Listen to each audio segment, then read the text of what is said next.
Bom dia, pessoal. Espero que estejam todos bem. Vamos superar esse momento difícil, né? Nesse momento, quanto mais união, melhor, né? Nós vamos falar sobre um conceito novo, sobre pilha. Para entender pilha, primeiro a gente precisa entender o processo de oxirredução. Então hoje eu vou dar uma abordagem geral sobre o assunto e a gente vai começar a fazer exercícios pelos mais simples.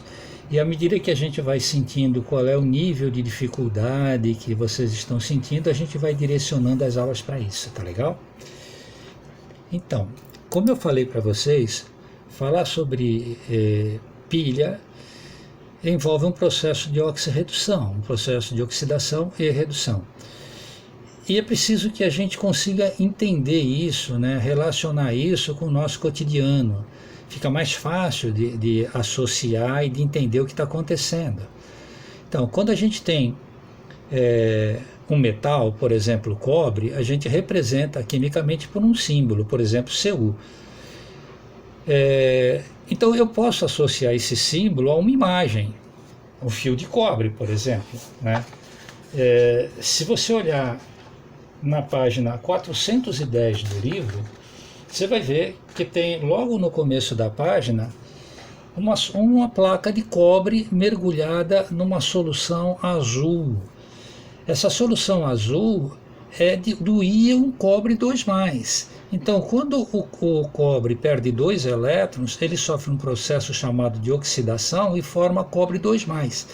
A maior parte de vocês conseguiria me responder isso facilmente. O cobre perde 2 elétrons, forma o íon cobre 2+. Agora, qual é a imagem que isso vem na cabeça? Isso sempre fica uma dúvida, né?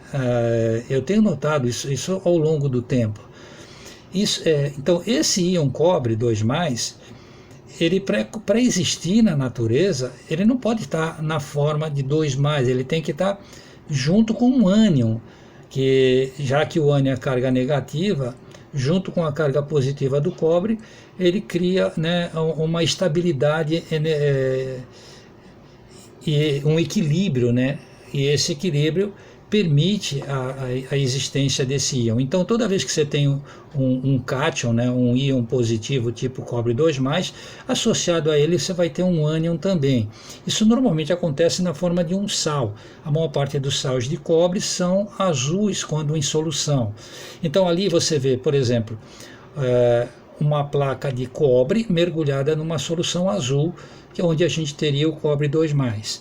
Se a gente tirar elétron desse cobre, vai aumentar a concentração de cobre 2+ na solução, ela vai ficar mais azul, um azul mais forte.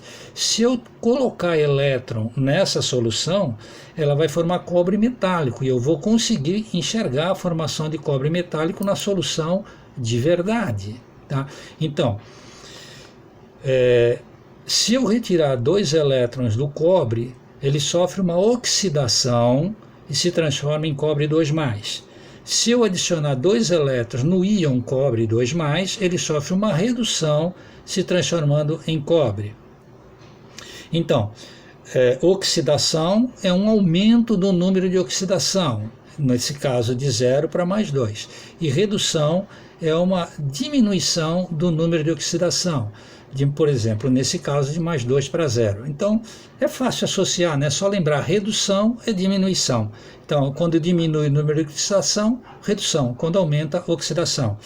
Essa capacidade de se oxidar de cada metal é diferente e depende do metal. Assim como, por exemplo, cada metal tem uma cor, cada metal tem um ponto de fusão, cada metal tem um potencial de redução. E esse potencial de redução é medido em laboratório, experimentalmente, em volts. E existem tabelas mostrando isso, né? O nosso livro, na página 416, tem uma tabela mostrando o potencial de redução de alguns metais, tá? Se a gente precisar do potencial de oxidação, o potencial de oxidação é sempre o inverso do potencial de redução. Assim, pela tabela, né? O potencial de redução do cobre 2+ a cobre é mais 0,15. Portanto, o potencial de oxidação do cobre a cobre 2+, é menos 0,15. O potencial de redução do zinco 2+ a zinco é menos 0,76.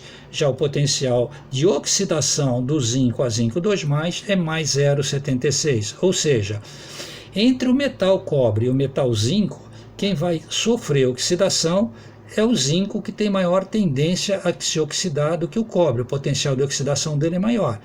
E entre os ânions zinco 2+ e cobre 2+, a preferência de redução é do cobre 2+, porque o potencial de redução dele é maior.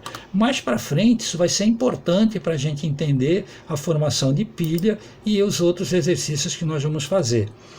Quem primeiro falou em pilha foi um cientista chamado Daniel.